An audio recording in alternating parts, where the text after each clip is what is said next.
president's biggest campaign donor, who was so close that Trump invited him to sleep at the White House, is now calling for him to be impeached and replaced by Vice President J.D. Vance. The man who was handed nearly unfettered access to the federal government is openly musing about forming his own political party. And the same guy, the billionaire backing the U.S. space program, he's now threatening to take his rockets and go home. What at this time yesterday was a one-sided attack on the president's signature spending bill is no longer just a policy disagreement, not even close. It has now become quite personal, as the president says he thinks he knows why. Well, look, I've always liked Elon, and I was very surprised. You saw the words he had for me, and he hasn't said anything about me that's bad. I'd rather have him criticize me than the bill, because the bill is incredible. It's the biggest cut in the history of our country. We've never cut. It's about 1.6 trillion in cuts. Elon's upset because we took the EV mandate, and which was a lot of money for electric vehicles, and they're having a hard time, the electric vehicles, and they want us to pay billions of dollars in subsidy. And Elon knew this from the beginning. As Trump was speaking from the Oval Office, Elon Musk responded in real time, writing this, quote, "False. This bill was never shown to me even once and was passed in the dead of the night so fast that almost no one in Congress could even read it." And quote, "Whatever, keep the EV solar incentive cuts in the bill, even though no oil and gas subsidies are touched, very unfair, but ditch the mountain of disgusting pork in the bill." And with the German chancellor sitting by his side today, with the president there in the Oval, he said what he had been bottling up really for days now. You saw a man who was very happy when he stood behind the Oval desk, and even with the black eye, I said, "Do you want a little makeup? We'll get you a little makeup." But he said, "No, I don't think so," which is interesting. He's worn the hat. Trump was right about everything, and I am right about the great, big, beautiful bill. We call it a great, big, beautiful bill because that's what it is. I don't know what it is. It's sort of Trump derangement syndrome, I guess they call it. But we have it with others, too. They leave, and they wake up in the morning, and the glamour's gone. The whole world is different, and they become hostile. I don't know what it is. Someday you'll write a book about it, and you'll let us know. Not to be outdone, Musk posted in response to that, quote, "Without me, Trump would have lost the election. Dems would control the House, and Republicans in the Senate would be 51 to 49. Such ingratitude," he added. As the White House was scrambling to react to all of this as it was playing out in real time today, with aides now forced to attack the person they have been defending for months in front of the cameras. Look at this. You can still see the imprint of Musk on the White House, that red Tesla that the president bought from him.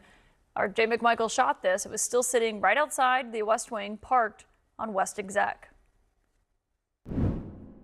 He's a great patriot, and he's also done an incredible job with Tesla. And I mean, nobody else has a car company started up in the last 30 years that's been successful. I don't think so. I love Tesla. It's not clear if he still feels the same way tonight. Today, the president declared that Elon was wearing thin. I asked him to leave. I took away his EV mandate that forced everyone to buy electric cars that nobody else wanted, that he knew for months I was going to do, and he just went crazy. Then came the threat that could really hurt. The president said the easiest way to save money in our budget, billions and billions of dollars, is to terminate Elon's governmental subsidies and contracts. I was always surprised that Biden didn't do it.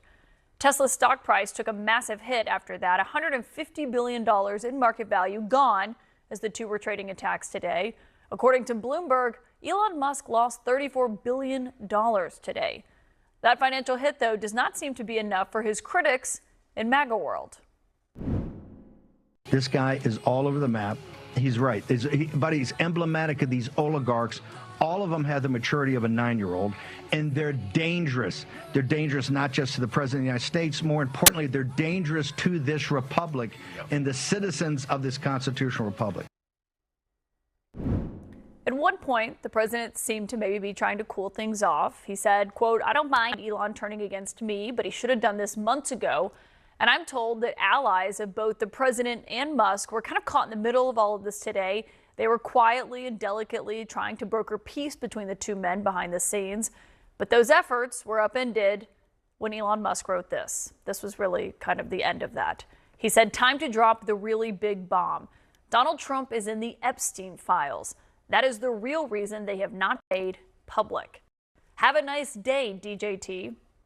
Now, I should note tonight, there's no evidence when it comes to what this looks like in terms of the Epstein files beyond that. The White House says his bomb is an unfortunate episode. And several people familiar with what was happening behind the scenes described the Epstein tweet to me as the tipping point, though, in this relationship, now fearing that there is no going back. We have a full house of deeply sourced insiders to start us off on what is a remarkable day at the White House. CNN's Donnie O'Sullivan and Brian Stelter, and also Politico's Dasha Burns and the Associated Press's Sungmin Kim. Dasha, I just want to know what you're hearing from people at the White House tonight, because what we were hearing is, yes, this was a breakup that was predictable, but even people inside the White House did not see it going down like this and as fast as it happened today. I mean, the group chats inside the White House were just on fire today. People comparing it to a divorce, saying, yeah, we thought it was going to happen, but maybe not until the fall or in a few months. What have you been hearing from people tonight? Yeah, my phone's been just absolutely blowing up. People inside the White House, people on the Hill. I mean, the divorce analogies are rampant right now. Look, it was the ferocity, how quickly this happened, and once he started going down the rabbit hole of the Epstein files, that's when the conversation with White House allies and people inside of the White House really changed. As I was communicating with folks all day, they were saying this is now going into crazy town. People were telling me that the president is concerned about Elon Musk's well-being, that you saw the reporting as we all did from the Times around the drug use. They didn't expect it to go quite in this direction. And at this point, earlier on, people were saying, look, they fight. These are two titans. They're clashing, but they'll come back together. Now it seems like the hope for any sort of reconciliation is gone. And the goal is just to try to turn the temperature down here. I mean, Sungmin, that's really the question here, is how you turn the temperature down when you have got these two major personalities, two alphas who are trying to essentially outdo one another in terms of inflicting harm, now that this relationship we're watching it totally implode. Yeah, I mean, Elon Musk and Donald Trump hit each other where it hurts the most. They hit each other's egos. And for Elon Musk, Donald Trump really hit at his wallet. So it's really difficult to see what the two sides can do to at least even turn the temperature down a little. But this fight could have really serious actual consequences for President Trump's agenda. I was really fascinated by some of the early comments we were getting from Republican lawmakers on Capitol Hill about the impact on that so-called one big beautiful bill. I mean, there's Ryan Zinke, Republican from Montana. He was Interior Secretary for President Trump in his first term, and he said that you have the richest man in the world and you have the most powerful man in the world going up against each other. It really can put the bill in serious jeopardy. And while I'm a little bit skeptical about I'm just a little skeptical at this point about how much power Elon Musk will have at this point. I think a lot of his power within the Republican Party comes from his proximity to Donald Trump, but it certainly doesn't help when the fate of the bill is already very much teetering on the edge. Yeah, and Donnie, when it started out just, this policy fight on what was happening on Capitol Hill. Obviously, anyone who crosses Trump should expect to face his wrath. It was actually surprising how long he took to respond to Elon Musk. But on the Epstein files, I think to properly convey to people who may not be on Twitter as much as you and I are, it is the lowest of the low insults to say to someone in right-wing media or the right-wing atmosphere, oh, you're in the Epstein files. Yes, that really is, that is the kryptonite here. And maybe why Trump finally responded, right? I mean, when it comes to the Epstein files, Epstein lists, whatever folks want to call it, it doesn't actually matter what it is in reality. I mean, there have been names that have been associated with Jeffrey Epstein that have been released through court. Trump's name came out in documents last year, but there was absolutely no accusation of wrongdoing on Trump's part whatsoever. But his name was as somebody who knew Epstein.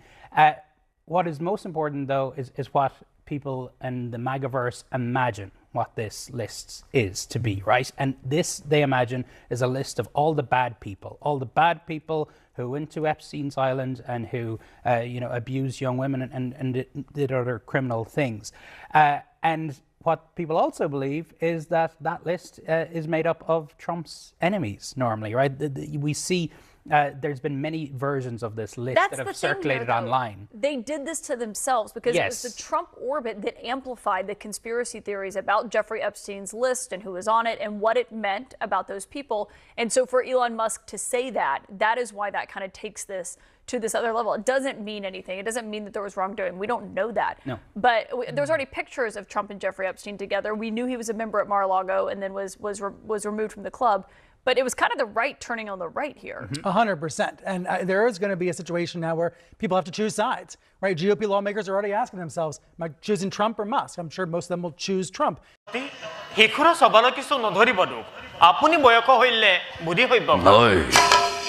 তথাপি মনে মোর নামনে প্রবোধ গতিকে লই যোৱা মোৰ পুত্ৰ প্ৰহ্লাদক আৰু যত আছে শিশু দৈত্য ৰাজ্যত সকলোকে শিক্ষা দিবা উপযুক্তভাৱে হিৰোধৈৰ্য আদেশ আপোনাৰ সাধ্যমতে চেষ্টা কৰিছা কিন্তু মনত ৰাখিব কদাপিও ল'ব নোৱাৰে যেন সেই পাখণ্ড হৰি